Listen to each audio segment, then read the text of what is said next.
A piercing scream echoed through a dark void, followed by converging light and a massive explosion. The cause was Aladdin, a young boy with no memory of his identity or why he was trapped there. A tremendously powerful giant knelt before him in willing submission. The giant, Uraltigo, couldn't explain Aladdin's past or purpose, but he offered to grant the boy a single wish. He could provide absolute universal control, endless wealth, or eternal life. Despite these tempting options, Aladdin chose something entirely different. Meanwhile, in a rigid medieval world, Alibaba lived a life of endless toil. Drowning in debt to a wealthy merchant named Butel, he worked tirelessly just to survive. While loading cargo onto a cart, Alibaba spotted a boy ravenously devouring his employer's watermelons until his belly swelled like a balloon. It was Aladdin. Frustrated, Alibaba rushed over to stop the bottomless pit, tempted to lash out, but Butel suddenly stepped outside to inspect the cargo. Alibaba desperately tried to hide the half-eaten fruit, but it was no use. Completely oblivious to the tension, Aladdin noticed Butel's plump chest, immediately diving in to grope it while showering him with praise. Enraged, Butel hurled Aladdin aside and viciously stomped on Alibaba. Unable to fight back, Alibaba could only endure the humiliation and curse his rotten luck.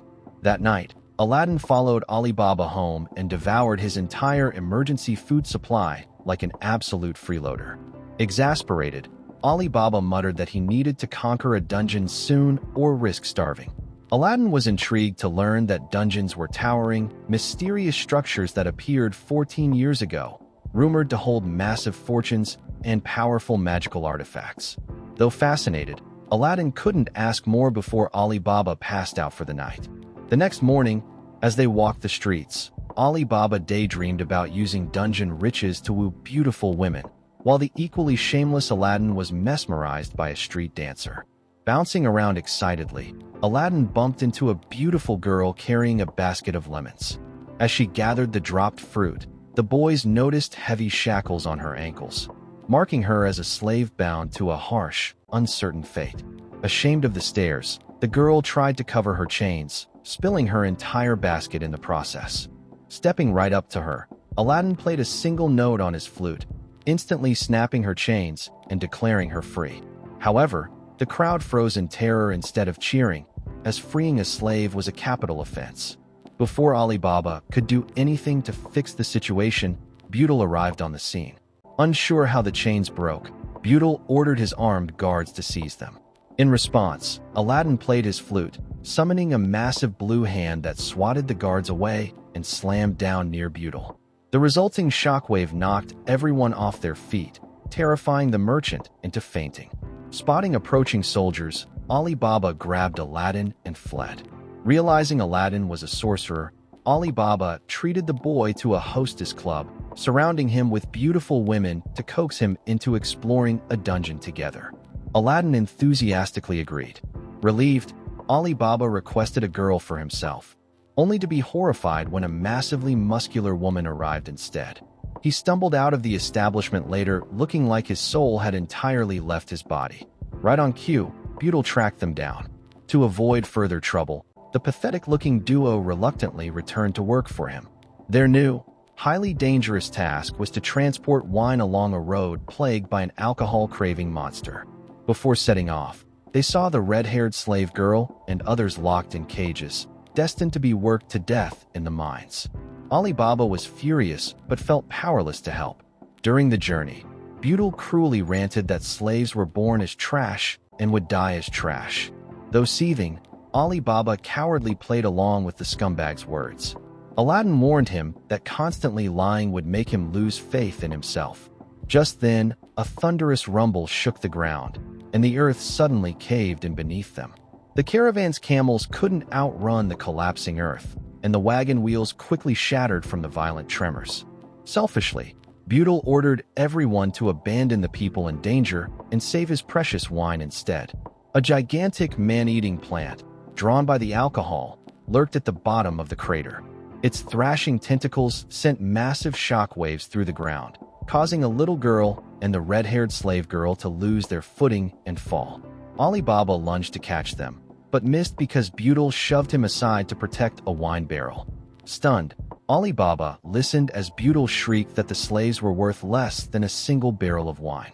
Unable to stomach the merchant's cruelty any longer, Alibaba furiously punched Butyl in the face and leapt into the pit to save them. The massive flower was already closing to digest its prey, but from above, Aladdin summoned Yugo.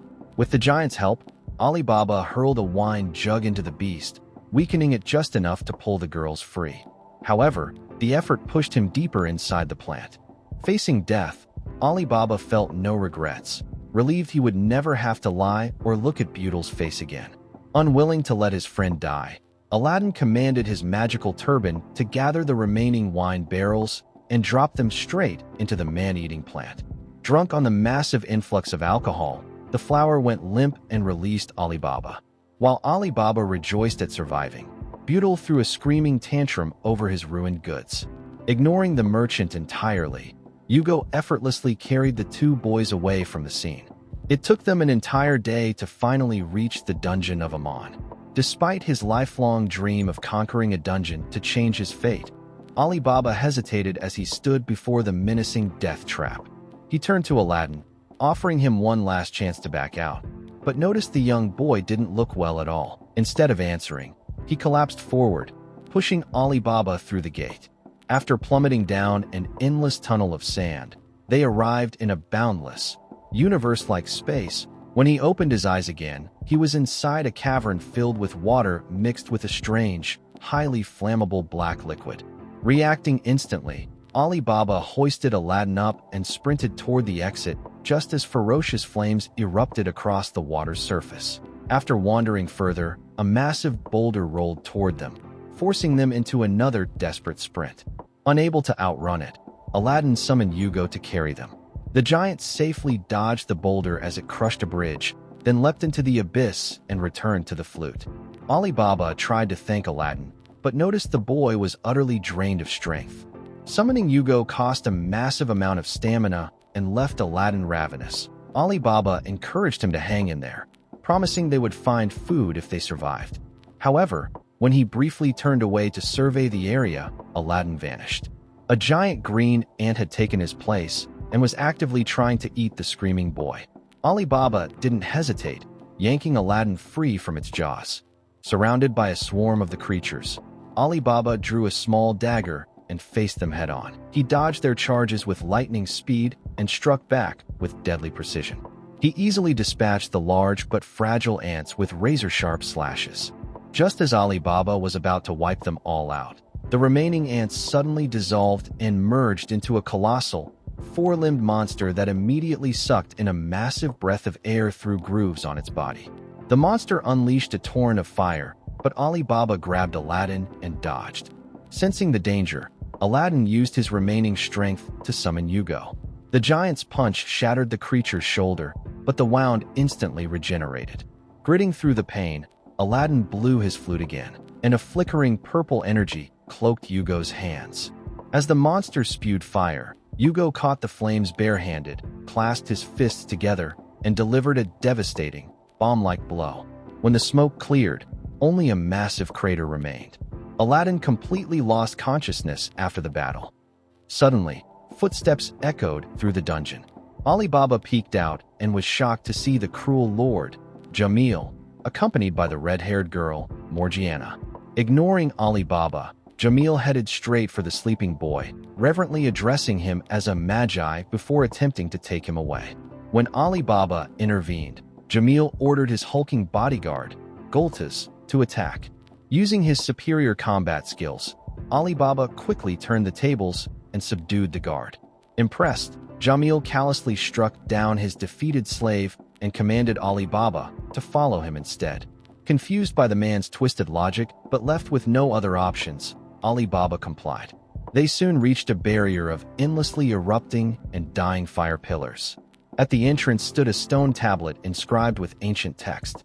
While Jamil could barely decipher a few words, the highly educated Alibaba read the entire inscription flawlessly. Frustrated by his own inferiority, Jamil viciously stabbed Alibaba.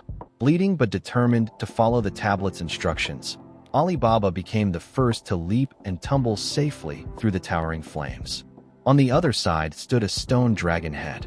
Alibaba only needed to pull the lever inside to stop the flames for the others. However, a massive pillar of fire suddenly erupted right where he stood, seemingly incinerating him until only ash remained. Aladdin woke up just then. Jamil took him aside, hiding Alibaba's apparent death and falsely claiming he had run off with the boy's flute. Sensing their inherent goodness, Morgiana felt a twinge of guilt and looked away. Jamil then left with his bodyguard to scout ahead, leaving Aladdin in Morgiana's care. Noticing Morgiana's tense expression, Aladdin tried desperately to make her laugh. She fought hard to hide her amusement before finally cracking a smile. While Aladdin could easily break her physical chains, he knew she was bound by invisible chains that only she could remove. Believing it to be true, Morgiana then gently revealed that Alibaba was dead. Aladdin froze in heartbreak until Alibaba's head suddenly popped out from above, nearly making Aladdin curse in shock. Alibaba dropped down to greet them just as Jamil sprinted back, chased by a monster and completely shocked to see the boy alive. Alibaba had intentionally kept the second half of the tablet's instructions a secret, allowing him to find the true path to conquer the dungeon and return for his friend. Shouting for Morgiana to break her invisible chains and return to her homeland one day, Aladdin ran off with Alibaba. She used her powerful leg strength to launch off the walls to catch them, but it was too late. Alibaba and Aladdin reached the top and pushed open the door of truth. To their shock, the room beyond seemingly dissolved into nothingness, revealing the cityscape stretching out below. However, Aladdin quickly realized they were still inside the dungeon, trapped beneath a massive transparent dome. Jamil was still trapped there, seething with rage because his slaves couldn't defeat the monster. Even in such a dire situation, the scumbag vented his frustration by viciously beating and kicking Morgiana. Meanwhile, Aladdin and Alibaba soared safely through the air on a flying carpet. After a short flight, they finally reached the dungeon's true end, evident by the massive mountains of gold, silver, priceless treasures, and top-tier armor piled high. Before they could even celebrate, the massive body of Goltas crashed down from above with a thunderous thud. Covered in severe burns and slash wounds, it was obvious who was responsible. Alibaba's expression darkened, but before he could shout a warning, Morgiana launched herself like a cannonball. She kicked Aladdin so hard he slammed into the wall, leaving a deep dent that proved the devastating power of her strike. Jamil arrived shortly after, ordering Morgiana to watch over Aladdin while he dealt with Alibaba. Alibaba scoffed at the absurdity. He mocked Jamil, telling the little prince to go home to his mommy if he couldn't handle the danger. Infuriated by the insult, Jamil charged forward. Unintimidated, Alibaba drew his own sword. Despite Jamil's loud boasting about his masterclass training, his attacks were full of openings, nothing more than a cat scratching at the air. But just as Alibaba was about to finish him off, Jamil cried out for Morgiana. Alibaba figured she couldn't close the distance in time, yet Morgiana arrived with unbelievable speed. Alibaba barely dodged and fell back, unable to comprehend how such a powerful warrior could resign herself to slavery. He urged her to realize that in this dungeon, she could abandon Jamil without facing any punishment. Morgiana listened and approached as if moved by his words, but then abruptly grabbed his hand and hurled him into the wall.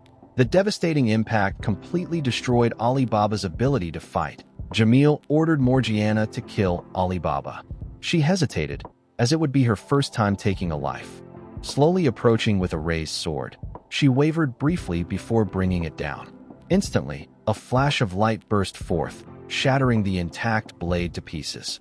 Aladdin had cast a spell from afar and demanded his flute back. Naturally, Jamil refused, prompting Aladdin to prepare to take it by force. As golden magical spirits swirled around Aladdin like a storm, Jamil grew dangerously excited. 10 years ago, he had received a prophecy about the Magi, those who guide kings. Believing that being chosen would make him humanity's child of destiny, Morgiana moved to attack, but Aladdin set up a heavy gravity field. When she still managed to push through, he swung his staff, ultimately pinning Morgiana against the corner of the room. Witnessing this overwhelming power, Jamil obediently handed over the flute, though he still desperately hoped to be chosen as king. Aladdin outright rejected him. Aladdin then returned to Alibaba, inviting him to continue their journey. Suddenly, glowing magic circles appeared, and a colossal pillar of fire erupted in the center of the room. As it subsided, a massive blue-skinned old man with a long white beard materialized, the jinn, Amon. He looked around, asking who among them was the king.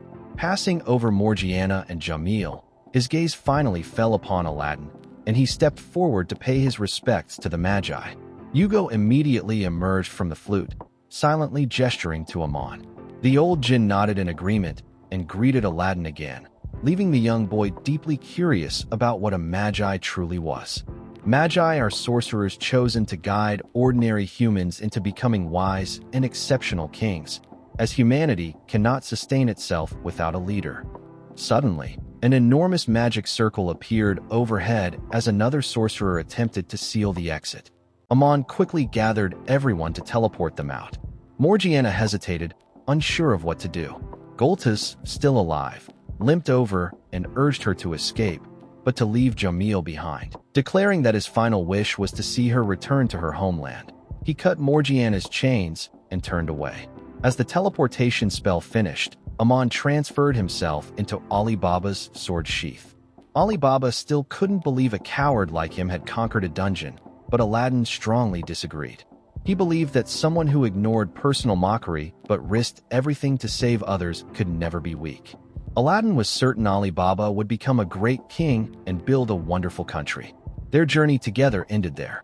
Returning to the city, Alibaba sat in the empty lot where the dungeon had vanished, while Morgiana stood outside the city walls, finally free.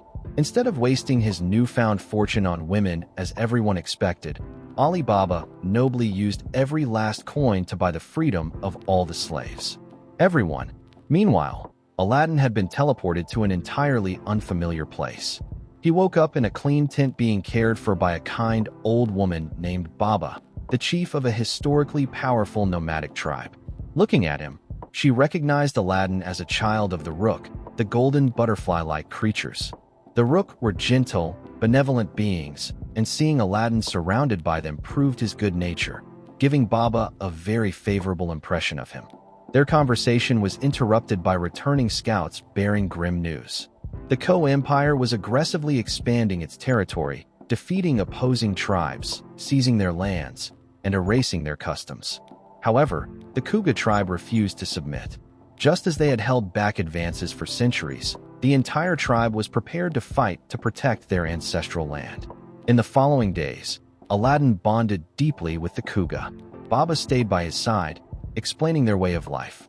They spent evenings eating, drinking, and singing together, treating every member like family, the very key to the tribe's generational survival. The next morning, the young men began carrying swords, a clear sign of approaching war. The women watched with worry, praying the conflict wouldn't permanently destroy their peaceful, joyful lives. Meanwhile, Aladdin tried to show off by riding a horse, but was violently bucked off. As he screamed helplessly, Dolge galloped over to help, but an elegantly dressed stranger caught the boy first. The woman introduced herself as Haikyuu, a princess of the Ko Empire, sent to negotiate their surrender as part of the Empire's ambition to unify the world. Though Haikyuu presented herself as a peacemaker who wished to avoid battle, surrender was completely out of the question for the Kuga. As tension rose, a young Kuga girl offered the princess some milk. Hakui's arrogant bodyguard shoved the girl to the ground, insulting the tribe's way of life and calling the drink filthy swill. Furious, Dolge drew his blade and slashed at the man, but was luckily held back before he could kill him and officially declare war. Sensing the rapidly deteriorating situation, Haikyuu ordered her group to withdraw. That evening, Aladdin sought out the princess to talk. He didn't hide his special nature and directly asked Haikyuu if she planned to start a war. Haikyuu immediately answered no, explaining that unification through peace is always more complete than through brutality. She promised to find every possible way to make the Kuga tribe compromise rather than fight. Eager to share this good news, Aladdin hurried back to discuss it with Baba. However, trouble struck their village that night when Imperial soldiers kidnapped the young women. Renowned for their battle prowess, the Kuga warriors were highly valued. Upon hearing the news, Dolge and his group rode after the kidnappers like the wind. Imperial soldiers fired arrows from their horse-drawn wagons, but the Kuga warriors split into two flanks, easily closing the distance and returning fire. Seeing the Imperial soldiers, Dolge wanted to cut them down on the spot. But remembering Baba's warning that killing even one would start a war, he stayed his hand. When Aladdin returned, he was deeply worried about everyone's safety, but Baba remained calm, having full faith in her warriors. Instead, she was far more curious about Aladdin's identity. Being surrounded by Rook and mastering a giant made him just like the Magi of legend. To Baba, Aladdin perfectly fit the legend, though she didn't dwell on it. Just then, Dolge and his group returned victorious. Gathering around a fire, Baba announced her decision to surrender to the Ko Empire, not out of fear, but out of a duty to protect their peaceful lives. All that mattered to her was watching the children grow up safely. It seemed the conflict was finally resolved, but later, while she was alone, an arrow shot from the darkness and struck Baba. She was discovered shortly after, barely breathing, and Aladdin quickly helped bring her in for treatment. By the next morning, the entire Kuga tribe was in an uproar. Enraged by the blatant insult and provocation of their leader being struck down, they felt there was no reason left to hold back from war with the Empire. The Kuga warriors were ready to grab their swords and cut the Imperial soldiers to pieces. Dolge tried to remind them that Baba always opposed war and championed a life of peace, but fury blinded their reason. Seizing their weapons, they rode across the grasslands toward the Ko Empire's encampment. Simultaneously, the Empire's side received word that one of their soldiers was attacked while on patrol, found with a Kuga arrow in his body. Hakui's treacherous aide, Ryosai, used this to stir up trouble, pushing to mobilize the army and crush the Kuga. However, Hakui didn't believe the report, knowing the Kuga tribe had shown a strong desire for peace. She insisted on going herself to confirm the situation. As soon as she entered the valley, an arrow struck the ground before her. A group of Kuga warriors was already waiting. Showing neither anger nor fear, Hakui dismounted and expressed her wish to negotiate. The warriors didn't believe her, accusing her of deceit and plotting behind their backs. The lead warrior didn't hesitate to bring his blade down, leaving a shallow cut across Hakui's face. Yet, she didn't panic, simply dodging to demonstrate her sincerity. The warriors remained unconvinced until Baba endured immense pain to come forward and shout for them to stop. Enduring the pain, Baba declared the Kuga tribe's surrender to the Ko Empire. Hakui noticed the old woman's wound, immediately understanding the conflict had been orchestrated from the shadows. She expressed concern for Baba. Hakui immediately pledged to ensure peace and safety for everyone in the Kuga tribe. Back at the camp, everyone gathered around Baba's bedside as she drew her final breath. Aladdin could see her sitting there, deeply saddened but not crying due to their short time together.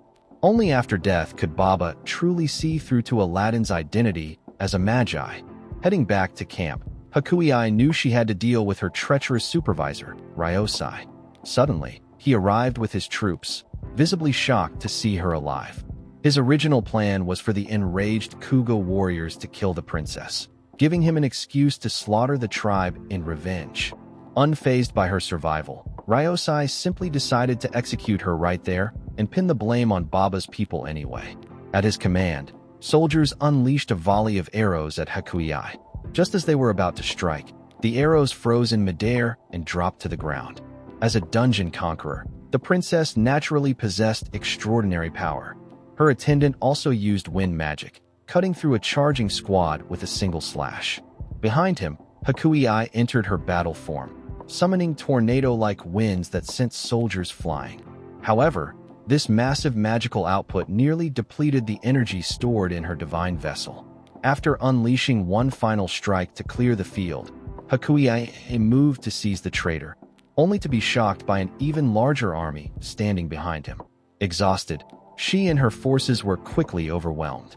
Surrounded by soldiers, she defiantly challenged Ryosai to a final duel. The cowardly schemer pretended to accept, only to have his soldiers shoot her in the back, bringing her to her knees. Having lost all hope, Hakui braced for death, until a thunderous crash erupted beside her. As the dust cleared, Yugo and Aladdin stood there.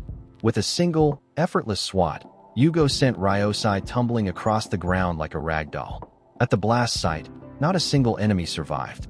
Astonished by the boy's power, Hakuei asked who he was, and Aladdin finally declared himself a magi. He touched her divine vessel, summoning her jinn to the outside world. Yugo appeared as well, gesturing silently as before.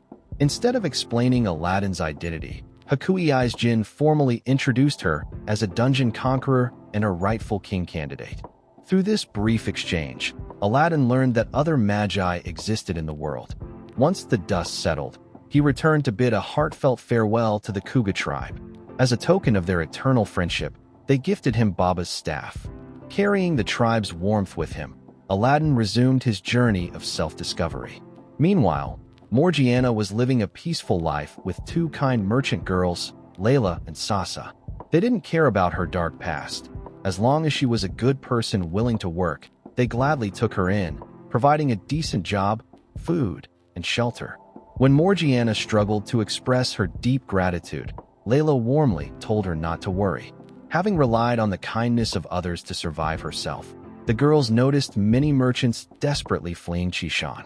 They learned that ruthless bandits were exploiting the instability in Balbad, raiding everywhere and sparing no one. Deep in thought about their group's future, Layla accidentally bumped into a man. Before she could scold him, the sickening clink of iron chains revealed he was a slaver dragging a line of captives. The sight disgusted them all, but it struck Morgiana the hardest. The very idea of shackling and selling human beings for pocket change revolted her. Though she was finally free, the deep scars from years of chains still marked her legs, and she wished they would disappear forever. That night, the ordeal haunted Morgiana's dreams. Memories of her cruel former master and years of torment explained why, even with her physical chains broken, she still struggled to truly embrace her freedom. The next morning, she visited a merchant caravan that regularly traveled to trade goods. Their planned route led straight to Balbad, but they were forced to halt because ruthless bandits had seized a critical point along the road. Just days prior, a friend's caravan had clashed with the thugs, resulting in stolen goods and tragically lost lives. Despite the extreme danger, Morgiana remained determined. Reaching Balbad was her only way home. She raced toward the bandit hideout that very night. Thanks to her miraculously powerful legs, standing boldly before the bandits, she ordered them to pack up and leave, or she would kick them out herself. The thugs burst out laughing, and a massive bandit swaggered over with a disgusting leer. Before he could even react, Morgiana punched him so hard he instantly dropped unconscious. The laughter stopped immediately. The rest drew their blades and rushed her, but Morgiana treated their encirclement like a dance floor. The sheer power in her legs allowed her to gracefully dodge and attack simultaneously. After she had beaten most of them senseless, a dangerous-looking bandit charged in with a warhammer, boasting about showing her how a real man fights. Before he could swing, Morgiana planted her foot squarely in his face, following up with a relentless flurry of punches that completely destroyed him. Watching the fight from the shadows, the slave trader from earlier that morning recognized Morgiana as a member of the southern continent's most formidable warrior tribe and immediately decided to capture her. A crow suddenly swooped down and attacked, but the bird's scratch carried a paralyzing poison. It quickly clouded her consciousness, and she blacked out completely. When Morgiana regained consciousness, a heavy iron shackle locked her ankle. Beside her sat Nadia, a young girl captured by slavers during the chaos in Balbad. Unsure of her fate, Nadia listened in horror as Morgiana described the reality of a slave's life. Endless beatings, unbreakable chains, and being worked harder than a dog until death. Terrified of living that way, the young girl burst into tears, crying out for her lost parents to save her. Remembering feeling the exact same desperate terror as a child, when she begged for help but no one answered, Morgiana pulled Nadia into her arms and promised she wouldn't let the same thing happen to her. The next morning, Layla and Sasa realized Morgiana was missing. Knowing she must have headed toward Balbad and encountered the bandits, the two girls scrambled to follow her. The local merchants, finally fed up with the thugs, banded together with drawn swords to join the rescue. Meanwhile, Morgiana woke up to find Nadia burning with a severe fever. When she called for the slavers to help the girl, they callously replied that since they were out of hyena food, they would just feed the low-value slave to the animals instead of wasting resources treating her illness. As they lowered the rope holding Nadia, the hungry hyenas leaped up, snapping and clawing at her. Morgiana frantically stomped on her own shackles, trying to break them to save the girl, but the slaver mockingly told her not to bother. But suddenly, mysterious spirits appeared, and Golta's voice echoed in her mind, asking if she had truly given up and believed she would be bound by chains forever. Reminding her she was no longer shackled by the slave system, his words gave her newfound strength just as the rope holding Nadia snapped. Morgiana launched herself into the air and brought her foot down with incredible force, completely shattering the unbreakable metal shackles. With a thunderous roar, a violent gust of wind erupted around her, sending both hyenas and slavers fleeing in absolute terror. In a panic, the slave trader released a pack of massive, ferocious saber-toothed tigers to kill her. However, when Morgiana charged in, each devastating kick she delivered landed like a sledgehammer to the skull. Tiger fangs flew as the enormous beasts crashed to the ground one after another. Terrified by the spectacle, the slave trader's henchmen tried to flee, but Morgiana intercepted them, demanding the keys to free the captives. Among the prisoners were Nadia's parents and, shockingly, Aladdin. It was unbelievable that someone with his power had been caught. When the slavers regrouped to attack, they were out of luck. Aladdin had already retrieved his flute. He summoned Hugo, who swiftly dealt each thug a devastating punch. Layla and her merchant group arrived just then. Instead of being frightened by the giant, they were overjoyed to reunite with Aladdin, who had helped them in the past. After a lively rescue celebration filled with food and dancing, Aladdin and Morgiana parted ways with the caravan.